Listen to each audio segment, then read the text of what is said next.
Today we're talking to actor-producer Jenny Paul, right here on No Rest for the Weekend.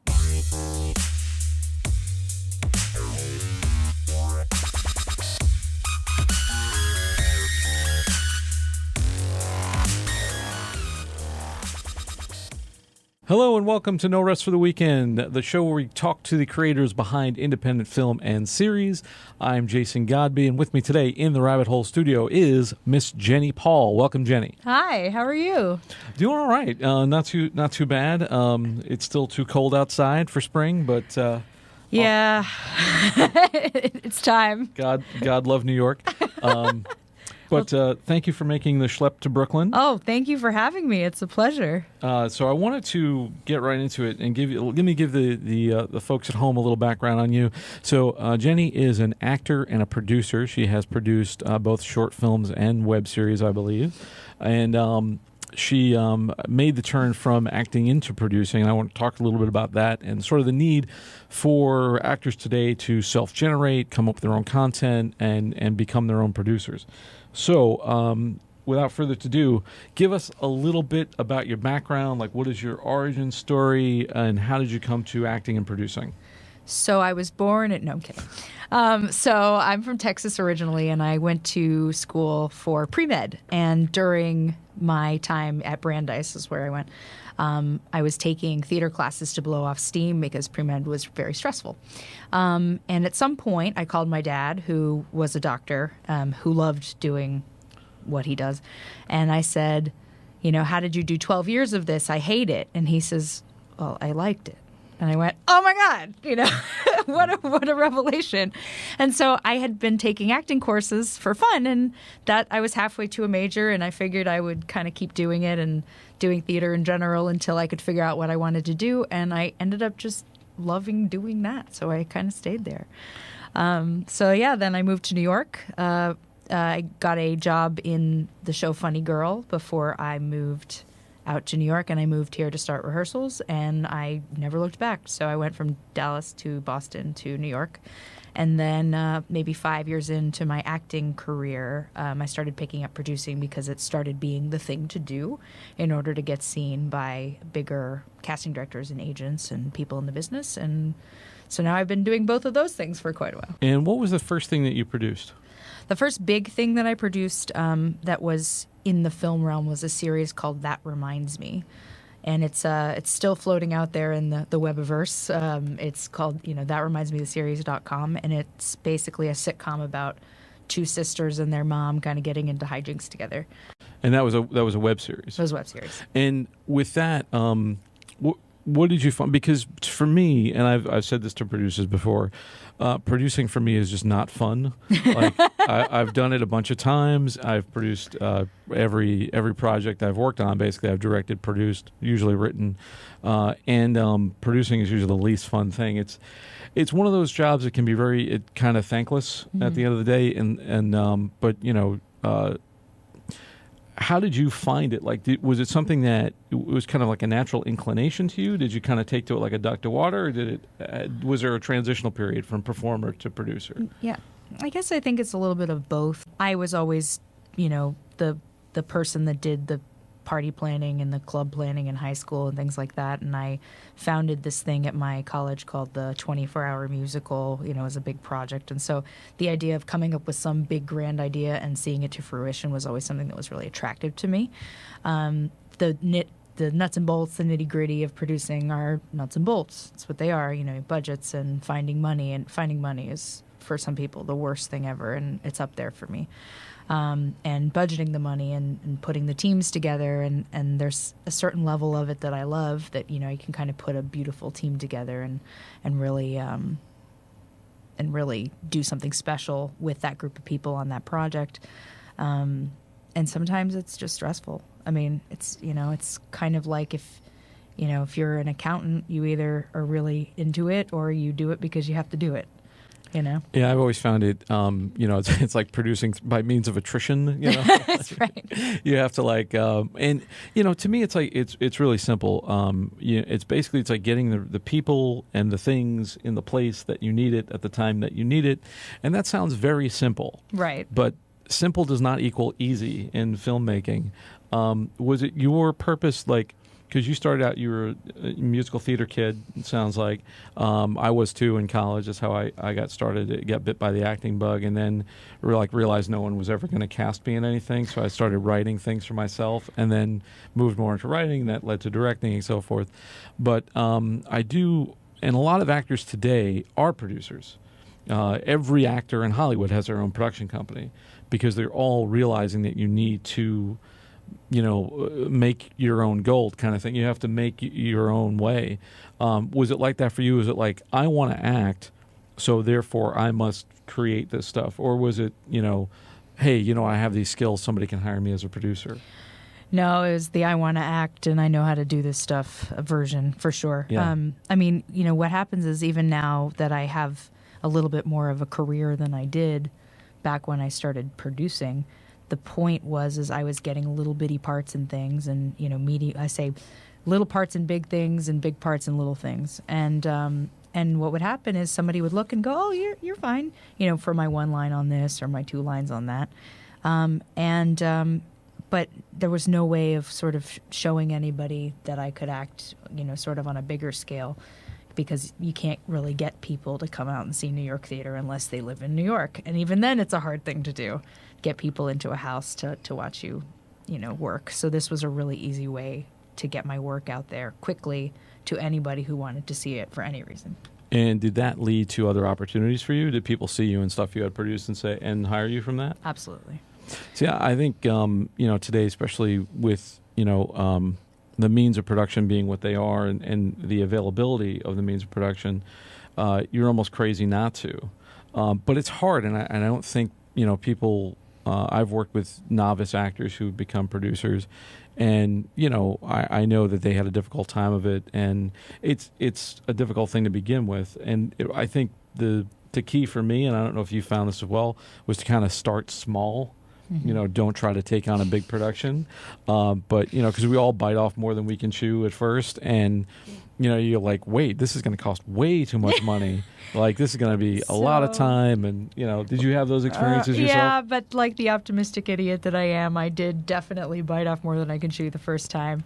And then by the end of the day, when I succeeded at it and we all finished the season of the show that we promised we would do on our Kickstarters and our whatever, I kind of went like, what is wrong with me? Why did I do it that way? And then I kind of look back and I go, okay, film grad school, So that was sort of my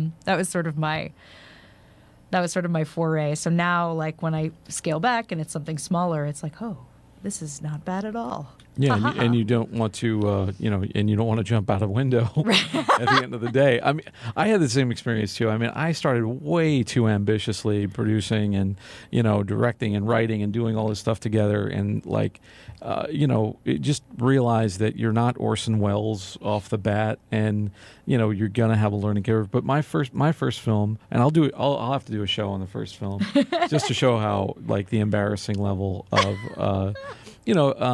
But it's one of those things where you say, oh, I can do that, and you've seen other things. So it's like, but I think as David Mamet described it, he said that the first time directing a movie is like having seen a medical operation. It's like feeling you can do one. Oh, oh boy. Yeah, like it's the because you do have this like you do have this need to want to be great right out of the bat, but realize that there's a learning curve.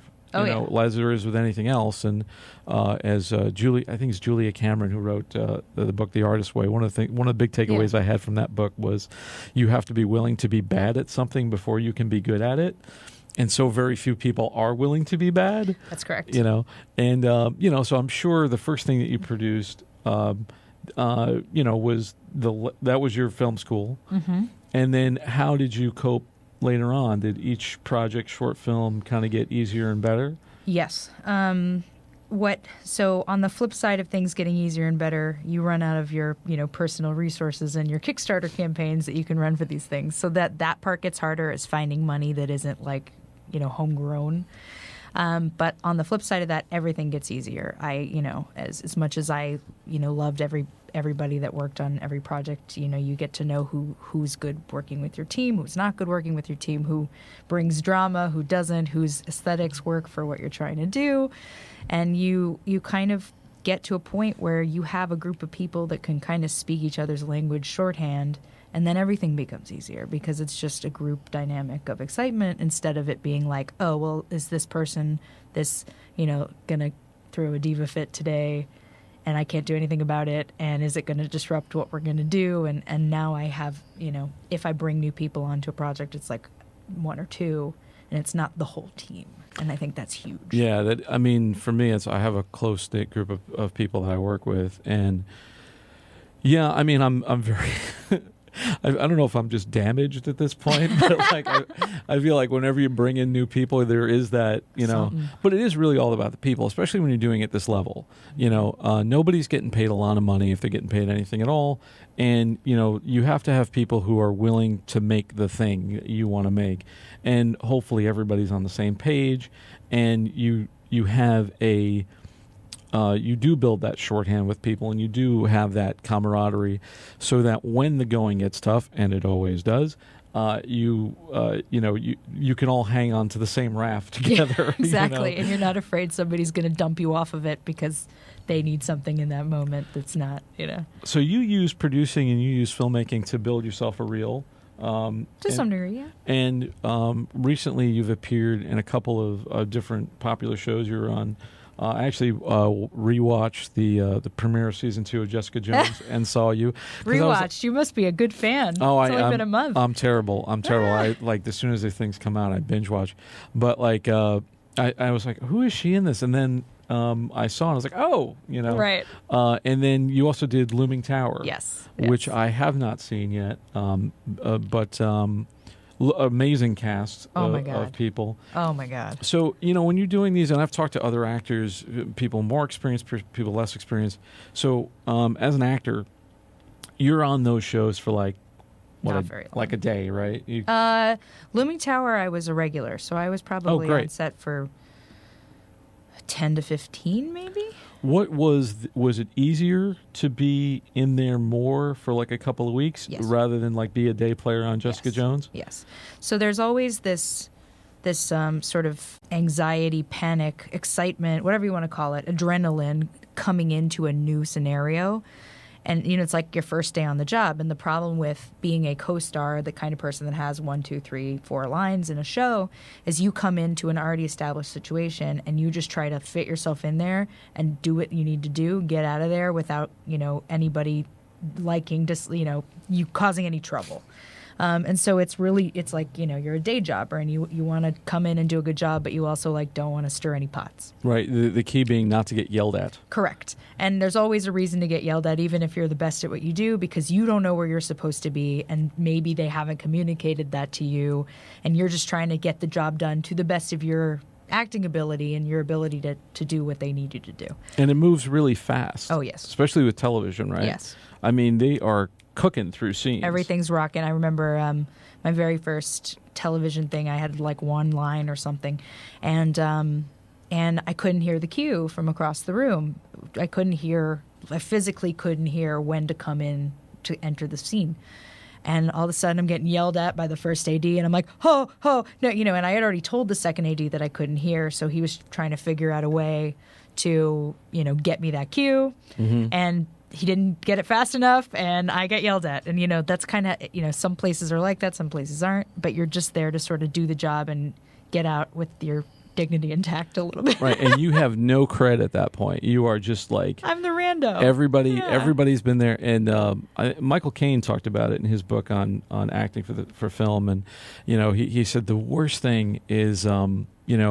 you're there, you're like a one-day player, and the show's been going, or the movie's been going for a while, and you get one line, and there's special effects and bombs going off, and they give a close-up to you, and you say, "Quit! The Germans are crumbing," and and it's everything is done, and then they say, "Well, can then you're like, Right. oh my God, I screwed. Can Like, we we got post it. sync that? No, and they're we like, didn't no, get that. no, we got to do it all over again. We got to reset the beach that just exploded. And I mean, Yep. so, and what he said, what I'm sure you found, is preparation is the key Yes. for that situation. Just Yes. know your lines. Yes. Don't trip over the furniture. Yeah. Show up on time. And know. you seem like the kind of guy that's like this, but there's some people that can sort of exude a calm even if you don't have it. And if you're an actor and you're a good actor, hopefully you can cultivate that exude calmness, because nobody's going to yell at somebody that's super nice. They're just not going to do it. And fake it if you have right. to. So you go, like, excuse me, hey, can you would you mind giving me yeah. that cue again? And I learned real quick to introduce myself to the right people and like make a friend before the shot happens, so that nobody's up, down my throat, as it were. And the AD always loves you until something happens. Yeah. And then, but that something should not be, as an actor, that something should not be your fault. Right. That something should be the fault of the pyrotechnics or the DP or the whatever. I always, my credo in terms of whenever I watch something or whenever I'm looking at something, even if it's bad, I never blame the actor. I'm just like, they just need work. They're just. Well, thank you for that generosity. And even if it's a movie star, I'm just like, he might be miscast, but that's not his fault. Right. Just he needed work and he took the job. That's right. So let me also ask you, in terms of the projects that you've done yourself versus the work that you've done, for other people. Most of the stuff that you've produced has been something that you've kind of been part of the team originally, or did somebody hire you as a producer? It's a little of both, I would say. Okay. I think I started producing other people's quote-unquote passion projects after I did mine. So, and they saw that you could kind of do it. Yeah, so I'm a lot of people's second. Where when it's my project, I'm the boss. Right. When it's their project, they're the boss, and I'm working for them as the producer. And at this point, you've done this how many times with how many different projects? Oh, a lot. I own a production company called Felvin, 5LVIN. Long story, but it's funny. And we do lots of things together. Also, I own my own. It's called Penny Pants Productions, and then I work for other people's. So what advice would you give somebody, say, you're an actor, you have no reel, maybe you were a stage actor and you're looking to get on film and like nobody's going to hire you because you don't have a reel, and it's like, how do I get a reel if nobody hires me? Well, you generate your own work. If Jenny now could talk to past Jenny and give yourself advice, what would you say? Set boundaries. No. Well, maybe I would say that. Right. No, I think the answer is figure out what you want and then figure out how to get it and go get it. I think there's a lot of people that think that there's some magical, wall standing in their way of what they want, especially if they're good at what they do. You mean they need permission? Yeah, they need the outside world to give them, oh yes, you are definitely a good enough actor / producer to produce a web series that your friends and family are going to fund on Kickstarter. And really, you don't need permission from anybody for that stuff. And I think that's the biggest thing.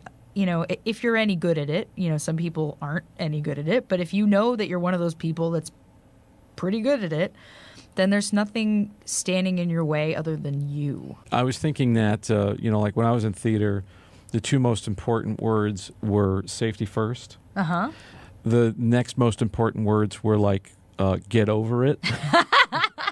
Because there's going to be things that happen that you need to get over. And then probably a close third would be figure it out.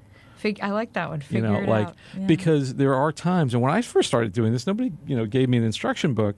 But it was just like, all right, how do I get this done? There's nobody's going to do it for me. Figure it out. And hopefully, if you're listening or watching a show like this is helping you figure it out. But I think, what you said is key. It's like, no, you don't need permission. What were the things that you discovered while you were doing it for the first time? I mean, I think that, producing as such for somebody that could recognize the comparison is event planning. So if you're any good at that, if you're good at throwing parties, if you're, good at, keeping track of your own house and handling things that involve more than a handful of people, then you probably will be decent at producing. The difference with producing and event planning as a concept is that if you are the lead producer, or it is your baby, quote unquote, then you are responsible for the aesthetic vision in the end. Whereas with event planners, a lot of them are responsible for aesthetics, like wedding planners and things. But a lot of times the event planner doesn't necessarily need to do the aesthetics. Maybe they just need to do the organization. And that's the distinction between producing and line producing.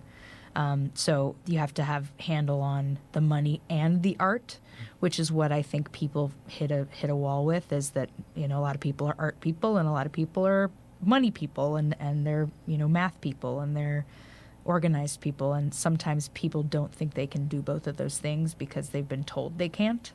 And again, hearkening back to don't not do something because somebody else tells you can't, on the flip side of don't wait for somebody to tell you can.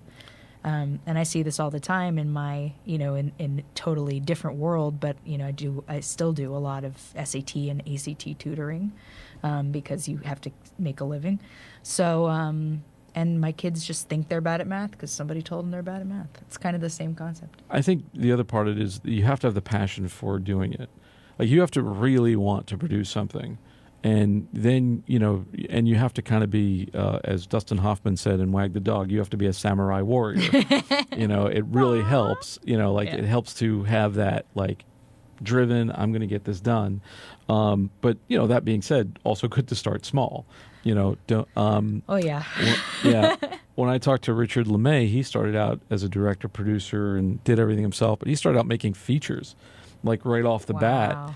And I was like, that's crazy. Yeah.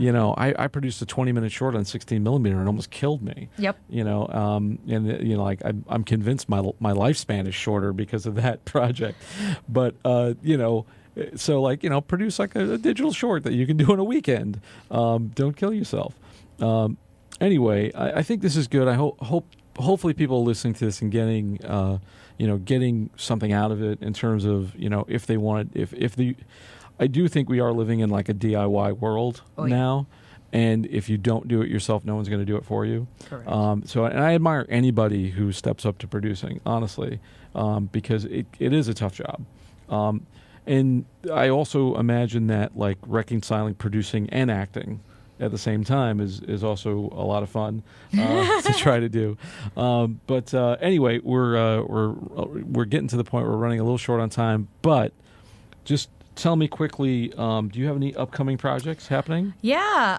Interesting you ended on the DIY note.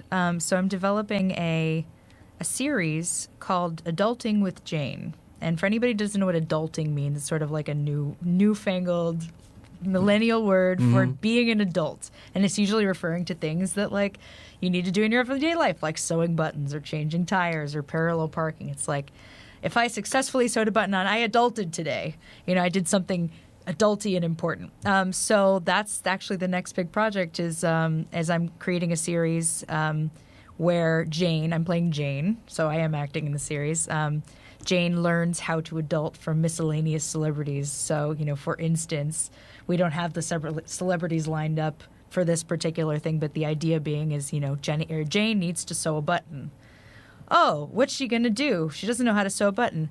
Oh, look, it's Tim Gunn from Project Runway. Hi, Jane. I'm here to teach you how to sew a button. And so it's sort of a informative sort of scripted reality situation, but it's also learning how to do the things that we never learned. My fiance has an aunt who just, I asked around what people thought, and what should you have known how to do by now? And she, change a tire, or do my taxes, or so the idea being is they're actually teaching you how to do the thing that you think you should be able to do as an adult. Very cool, very cool. And where can people find you on the web? I'm jennypaul.info. Com was taken up by a nice married couple named Jenny and Paul, and also IMDb. And you can look for Adulting on Facebook. Awesome. and Instagram. Awesome. That's all the time we have for today. Thank you for taking this trip down the rabbit hole. Yes. For more from Behind the Robert Productions, you can go to our website, btrp.nyc. You can also find this audio version on iTunes and Anchor and Pocket Casts and Stitcher and all those places that you listen to podcasts. Also, let us know, find us on social media if there are any topics that you want to hear us covered about indie filmmaking, content creating. Let us know. Thanks for watching, and we'll see you next time.